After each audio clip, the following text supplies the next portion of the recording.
Income from salaries, तो ये chapter चला हुआ था हमारा income from salaries, income tax का 5th चैप्टर। पिछली वीडियो में इसके फर्स्ट और सेकंड ये 2 क्वेश्चन हो चुके थे। अब हम इस वीडियो में इसके 3rd क्वेश्चन को देखेंगे। 3rd क्वेश्चन है, Shri Ram who resides in Allahabad got the following emoluments during the previous year ended on March 31st 2023। तो यहाँ पर श्री राम के बारे में लिखा गया है कि वो इलाहाबाद में रहते थे, उनकी अमोलमेंट्स दी गई है प्रीवियस ईयर में 31 मार्च 2023 को जो ईयर एंड हो रहा है। यहाँ पर हमें देखना है कि उसे एक्स लिमिटेड, वाई लिमिटेड और जेड लिमिटेड 3 कंपनियों के बारे में लिखा गया है कि एक्स लिमिटेड से उसे कितना रिसीव हुआ, वाई से और जेड से। इनके बारे में डिटेल में इंफॉर्मेशन दी गई है। 6 मंथ की बेसिक पे उसे एक्स लिमिटेड से रिसीव हुई है, 4 मंथ्स के लिए उसे वाई लिमिटेड से रिसीव हुई है और जेड लिमिटेड से 2 मंथ की सैलरी रिसीव हुई है उसे। अब हमें लास्ट में देखना है, he paid ₹3,000 as house rent throughout the previous year except for 2 month when he lived in his own house. Means उसने प्रीवियस ईयर में पूरे साल 3,000 रुपये एज अ हाउस रेंट पे किए हैं, बस 2 महीनों को छोड़कर, एक्सेप्ट 2 मंथ, 2 महीनों को छोड़कर जब वो अपने खुद के घर में रहा है उसने 3,000 रुपये का मंथली हाउस रेंट पे किया है। तो इसके बेसिस पर हमें HRA, टैक्सेबल HRA है जो वो कैलकुलेट करना है। तो सबसे पहले हम एक्स लिमिटेड का कैलकुलेट करेंगे। एक्स लिमिटेड में से पहले उसकी सैलरी कैलकुलेट करेंगे, 6 मंथ की कितनी बनती है। 6 मंथ की बेसिक पे थी ₹3,000 पर मंथ, 3,000 पर मंथ थी, तो 6 मंथ के लिए 3,000 मल्टीप्लाई 6 करेंगे। उसके बाद डियरनेस पे दिया गया है, डियरनेस पे भी हम HRA को जब कैलकुलेट करते हैं तो सैलरी के अंदर इंक्लूड करते हैं। 250 रुपये का डियरनेस पे है, पर मंथ का है, तो 6 मंथ के लिए लेना है हमें। 250 मल्टीप्लाई कर देंगे हम 6 से, तो इन सबको जोड़ने के बाद 19,500 की आ गई सैलरी। 6 मंथ के लिए आई है ये 19,500 की सैलरी। फिर उसके बाद HRA रिसीव कितना हुआ है, लास्ट में दिया गया है house rent received, x limited वाले लाइन में house rent received at the rate of ₹1,000 per month. 1,000 per month का उसे HRA रिसीव हुआ है, तो 6 मंथ के लिए 1,000 मल्टीप्लाई 6 करेंगे, 6,000 आ जाएगा। उसके बाद हमें कंपेयर करना है rent paid minus 10% of salary और 40% ऑफ सैलरी में से जो भी लिस्ट अमाउंट होगी वो एजम्प्ट हो जाएगी, HRA रिसीव्ड हुआ है जो उसमें से। तो रेंट पेड निकालना है, रेंट कितना पे किया गया है, यहाँ पर लास्ट में लिखा गया था कि 3,000 रुपये का उसने हाउस रेंट पे किया है हर एक मंथ पिछले प्रीवियस ईयर में। तो फर्स्ट हमने एक्स लिमिटेड का देखा था जब, तो उसने 6 मंथ की बेसिक सैलरी रिसीव की है, हाउस रेंट अलाउंस रिसीव किया है, तो यहाँ हम 6 मंथ के बेसिस पर ही करेंगे। तो 6 मंथ के लिए उसने कितना हाउस रेंट पे किया है, तो 3,000 उसने हर महीने पे किए हैं, तो 6 महीने के लिए कितने पे किए होंगे, 3,000 को 6 से मल्टीप्लाई कर देंगे, 18,000 आ गया। उसके बाद 10% ऑफ सैलरी इसमें से लेस करना होता है, सैलरी भी कैलकुलेट कर दी थी, 19,500 की सैलरी आई थी, उसका 10% निकाला, 1,950 आ गया। तो 18,000 में से 1,950 को जब माइनस किया 16,050 अमाउंट आ गई। उसके बाद 40% ऑफ सैलरी लेना है, क्योंकि किस सिटी की बात की गई है, इलाहाबाद सिटी की बात हुई है, तो 40% ऑफ सैलरी लेंगे। सैलरी वही है 19,500, इसका 40% किया 7,800 आया। अब जो ये लास्ट वाली 2 अमाउंट हमने निकाल ली है, इनमें से कंपेयर करेंगे कि लिस्ट अमाउंट कौन सी है। 7,800 जो 40% ऑफ सैलरी है ये लिस्ट अमाउंट है, तो ये अमाउंट एजम्प्ट हो जाएगी। HRA रिसीव कितना हुआ था 6,000 का, एजम्प्टेड अमाउंट हो गई 7,800 मंथ, मीन्स जो HRA रिसीव हुआ था हमें उसमें से 7,800 एजम्प्ट हो गए, तो यहाँ पर कोई भी अमाउंट टैक्सेबल नहीं है, HRA की नील अमाउंट आ गई टैक्सेबल HRA की।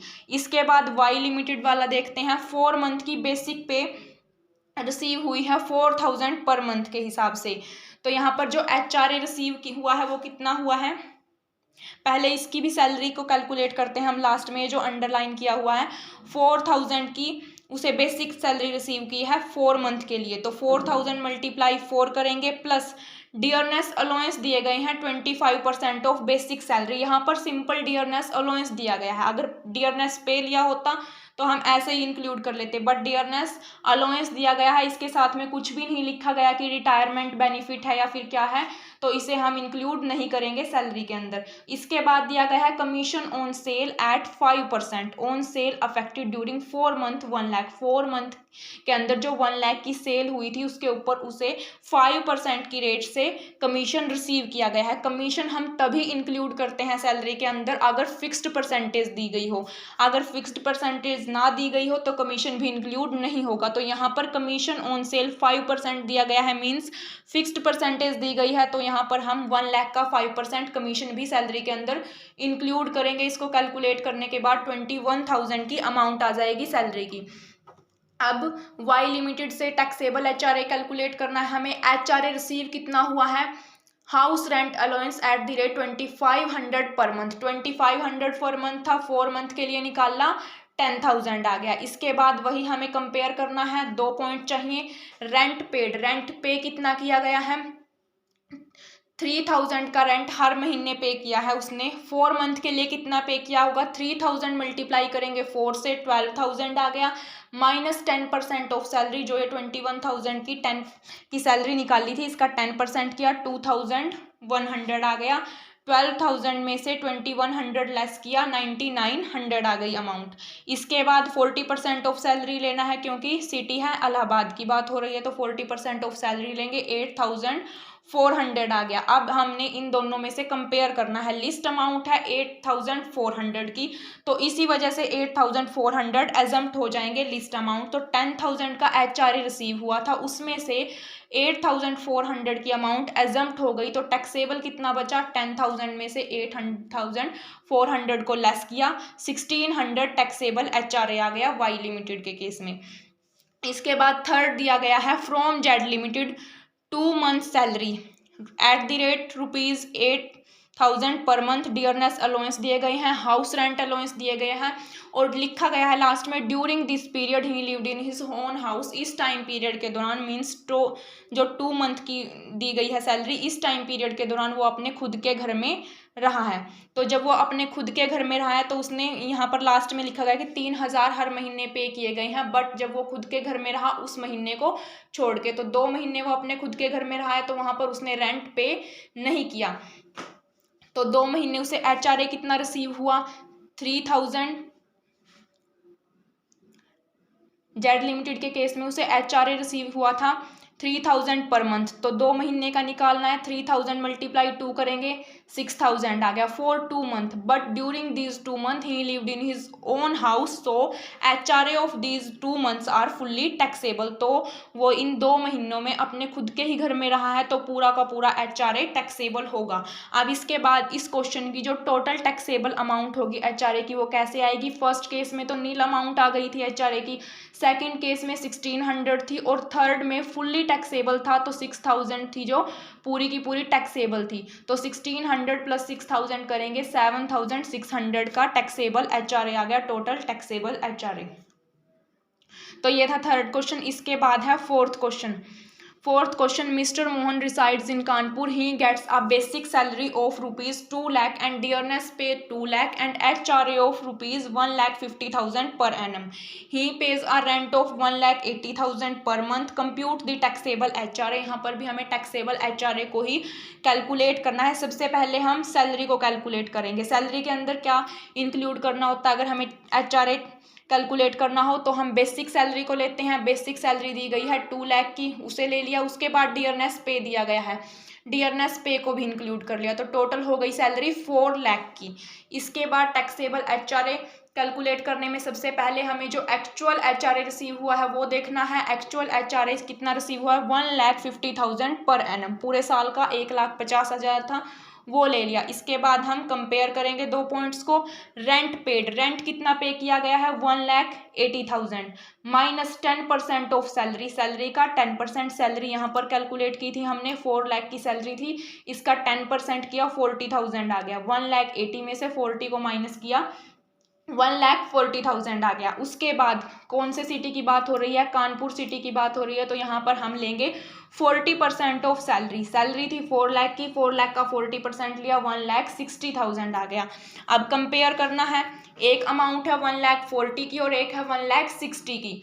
तो इनमें से जो लिस्ट अमाउंट है वो है 1,40,000 की लिस्ट अमाउंट है, ये वाली अमाउंट एजम्प्ट हो जाएगी। तो 1,50,000 का जो एक्चुअल HRA रिसीव हुआ था उसमें से जो भी एजम्प्टेड अमाउंट है HRA की वो हम लेस कर देंगे। 1,40,000 को 150 में से लेस किया तो टैक्सेबल HRA आ गया 10,000 का।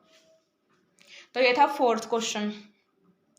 इसके बाद है fifth question, from the following information compute the income from salary.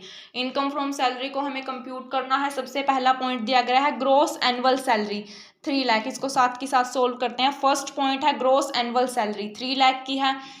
Income from salary calculate करनी है हमें, ग्रॉस सैलरी ले ली 3 लाख की। इसके बाद सेकंड पॉइंट दिया गया है medical expenses directly paid by the employer to private practitioners. यहाँ पर लिखा गया है कि जो मेडिकल एक्सपेंसेस थे डायरेक्टली एम्प्लॉयर था जो उसी ने पे किए हैं टू प्राइवेट प्रिकॉशनरीज। तो यहाँ पर कोई अप्रूव्ड हॉस्पिटल की बात नहीं है, chief commissioner of income tax से अप्रूव्ड नहीं है। तो इस केस में ये पूरा का पूरा टैक्सेबल होगा। तो 25,000 हमारे टैक्सेबल होंगे, ये भी इसके अंदर इंक्लूड होंगे। थर्ड पॉइंट है medical expenses directly paid by the employer to hospital approved by the chief commissioner of income tax.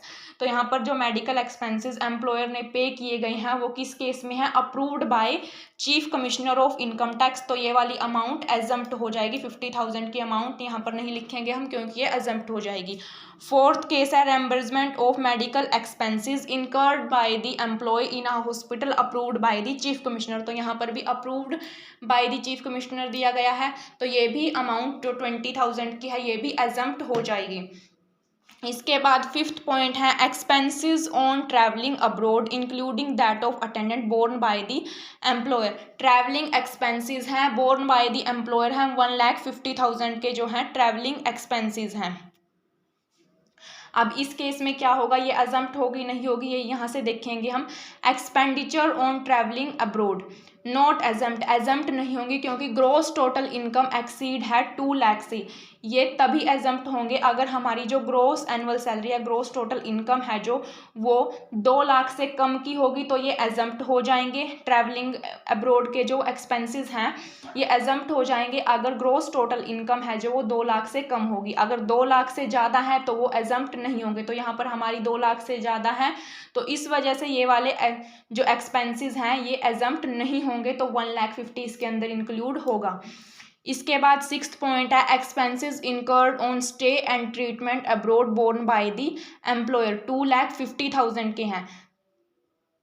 2,50,000 के हैं, यहाँ पर 2,50,000 आएगा। इसके बाद आउट ऑफ 6 जो 6 पॉइंट है amount permitted by the reserve bank of India, reserve bank के द्वारा परमिट की गई अमाउंट है 1 लाख की। तो 2,50,000 में से यहाँ पर 2 लाख नहीं 2,50,000 आएगा। 2,50,000 में से 1 लाख की अमाउंट को लेस कर देंगे क्योंकि exempt to extent permitted by RBI, RBI के द्वारा ये एजम्प्ट थी तो 1,50,000 आ गया। यहाँ पर ग्रॉस सैलरी कैलकुलेट की 6,25,000 की आ गई। इन सब का टोटल करके ग्रॉस सैलरी आ गई। उसके बाद इसमें से 50,000 की स्टैंडर्ड डिडक्शन करनी होती है 50,000 की। तो वो स्टैंडर्ड डिडक्शन करने के बाद जो इनकम फ्रॉम सैलरी आई हमारी वो आई 5,75,000 की। तो ये यहाँ पर फिफ्थ क्वेश्चन भी कंप्लीट हो गया। इस वीडियो में हमने थर्ड, फोर्थ और फिफ्थ 3 क्वेश्चन किए हैं।